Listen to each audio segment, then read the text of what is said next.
it's Rulamandesin and welcome to the news. Your local Kasi, urban, rural news, South African news, African news, global, every news you can think of. If that's your kind of thing, please subscribe. Also like if you enjoy the content, and please support us on Patreon. The link is in the description below. Today's headlines: Johannesburg Mayor Kabelo Kwamanda finally resigns from his post. Helen Zille admits that it's not a government of national unity but an actual coalition between the DA and the ANC. The Zulu royal family is allocated 77 million and people are split on this decision.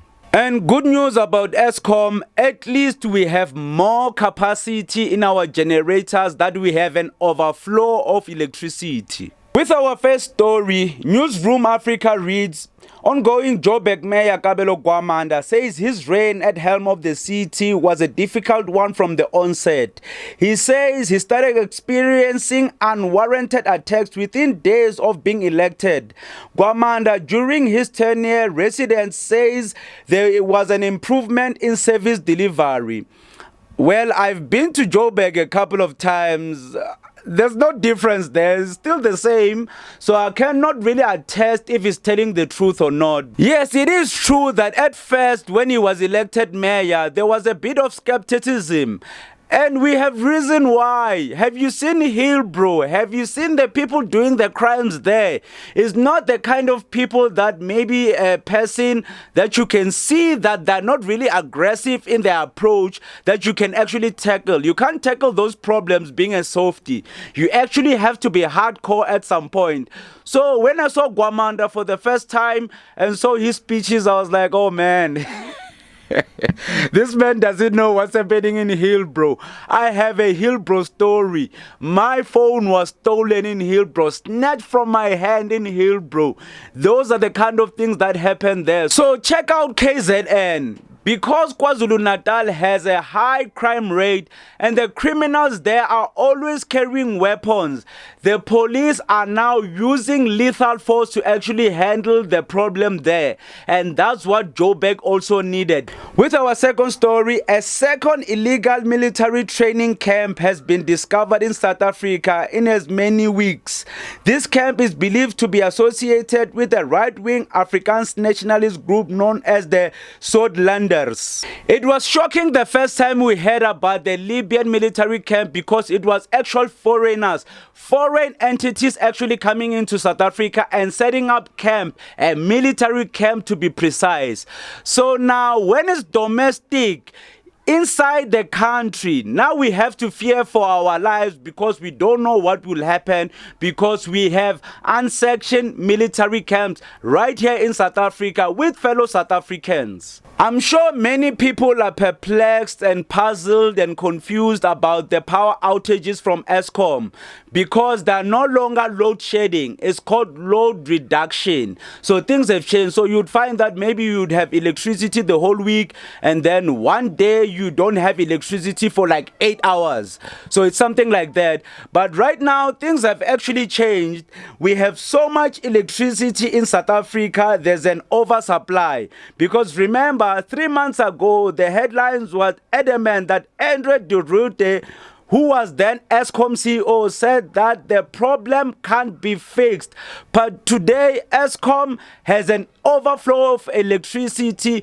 So much electricity, they have to shut down some plants. So from the beginning, Cyril Ramaphosa came up with this notion of a government of national unity, which he thought would be a better way of selling the concept of coalition to his own party. Now, this of course is not a government of national unity, because a government of national unity brings all parties together, which would have had to include the EFF and the MK party, which it did not.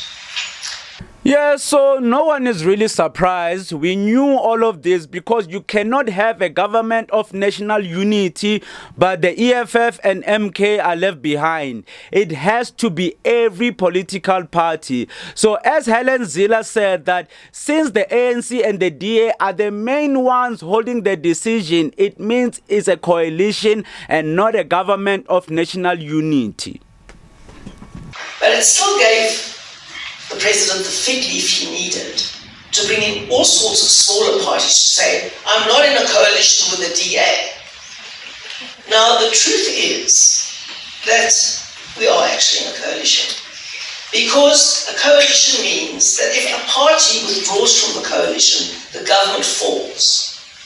Now, none of the other parties, none of the other 9 parties in the coalition. Another thing that shouldn't surprise us is that Helen Zille is a politician, and people in the ANC are also politicians, and politicians are allowed to lie to the people. It's not even illegal. The only thing is how, as the people, are going to hold politicians accountable, because Helen Zille lied. What are we going to do about it? Are we going to sulk? Are we going to debate? Are we going to hold her accountable? If we hold her accountable, how are we going to do that? That's the only thing. They are allowed to lie to us, but as the people, we have to hold politicians accountable for their lies. They told us that in the DA, coalition discussions are centered around one person called Helen Zille. So we don't have any relationship with Helen Zille. We can't engage Helen Zille. We can engage her local leadership.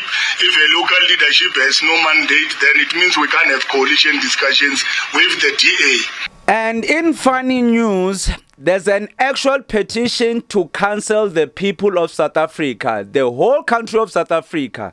The petition reads, advocate for African nations to boycott South Africa until safety is ensured. So there's a person who writes, as a proud African national, I am raising this issue not only on behalf but also for the countless others who have encountered phobias in South Africa. Our continent is home to diversity and unity, yet we are met with hostility in the land we should call brother. According to Human Rights Watch, phobia attacks in South Africa have been rampant, with 6 million people that have been unalived and over 30 million people displaced since 2008. This is alarming numbers, signifies the size and severity, and this problem cannot be ignored any longer. Yeah, this is a funny story. So, what do they mean cancel South Africa? Because we do know for a fact that many African countries have very strict immigration law. You can't even breathe in some of these African countries without them knowing what you're doing if you go there as an immigrant. If you are illegal, it's even worse. I don't know what they will do to you if you're an illegal immigrant in most of the countries in Africa. But in South Africa, as you know, the government is very relaxed when it comes to immigration law, because at some point even our local clinics could allow illegal foreigners to actually get medical care. Even if you went to Baragwanath Hospital, they wouldn't ask for your documentation. They would simply help you. Even if you had a child in South Africa and you were an illegal immigrant, you were allowed to have the child as a South African citizen, meaning the child would actually benefit from the child grant in South Africa. So how much advantages can people from outside get in South Africa? I mean, even at the clinics were full. They were overflown by people from outside since they introduced IDs, because when you go to the clinic, you have to go with an ID to show that you are a South African resident or a South African citizen and you deserve to be helped. Not like everyone just comes in and does what they like. So this petition, we can't take it seriously, man. Like, I mean, come on. Like, we have to have law and order in South Africa. The KZN government allocates 77.5 million budget to AmaZulu Royal House, and people are losing their minds over this. So now, my opinion doesn't really matter at the moment. I just want to read the opinions of people on what they are saying. So this guy is saying, what do they do for KZN? Useless government. And another person is saying, I'm Zulu. I respect the Zulu king and what he represents, but that's way too much money for a family that's already rich in a country with so many problems. The Zulu family owns so much land and so many cows and all the money he already gets from private donations. And another person is saying, this thing of glorifying one tribe over others is rubbish. Yeah, so people are not really happy. And the opinions kept on coming. An insult to the throne. There's inflation. It should be around 100 million rands. This is not sarcasm. In fact, the Zulu king is supposed to be in charge of KZN. The throne should be recognized by the government. Some people are saying they should get 500 million rands. No Zulu individual will pass this comment without even liking it. Thank you. So this person really loves the Zulu kingdom. According to me, I think they deserve all this money. In fact, they deserve all the money they can get, because let's think about the significance of Shaka Zulu. Shaka Zulu is so significant to Africa and the Zulu kingdom that even history books can't stop talking about him.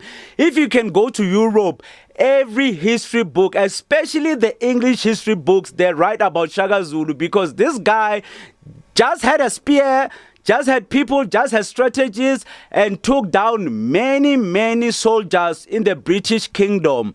So they deserve all the respect and all the money. And our last story, here are the African countries that have actually taken a loan with the IMF, the International Monetary Fund, which is the US basically. So as you can see, is almost every African country. South Africa, these are alleged amounts, by the way. We don't know the severity or how far this goes, the amounts that they actually borrowed. So even South Africa, you can see $3.4 billion, as a matter of fact. Lesotho is 139 billion. Eswatini, Mozambique as well. Chad 724 million, at least Sudan 1.6 million. So yeah, man, these loans are very hefty, and when you don't pay back, you know what will America do? So I bet many countries want an alternative. China is also an alternative. At least if you take a loan with China, or if you do a deal with China, they actually build something for you. Maybe a bridge, maybe a port, or something tangible. What has the IMF actually done? Maybe they've said thank you, but we haven't seen many successful projects from the IMF. So as the world is heading east, it's better to do a deal with Saudi Arabia, China, India, many of the BRICS countries. That's where you'll get a boost on your investment. Your country is better off. So yeah, those are the news. If you enjoyed, please slap a like on it. If you got this far, I'm sure you enjoyed the news. Give me a like, please. At least get me to 100 likes. Also follow me on my socials. It's at Lula Manderson. Link is in the description. Also support us on Patreon.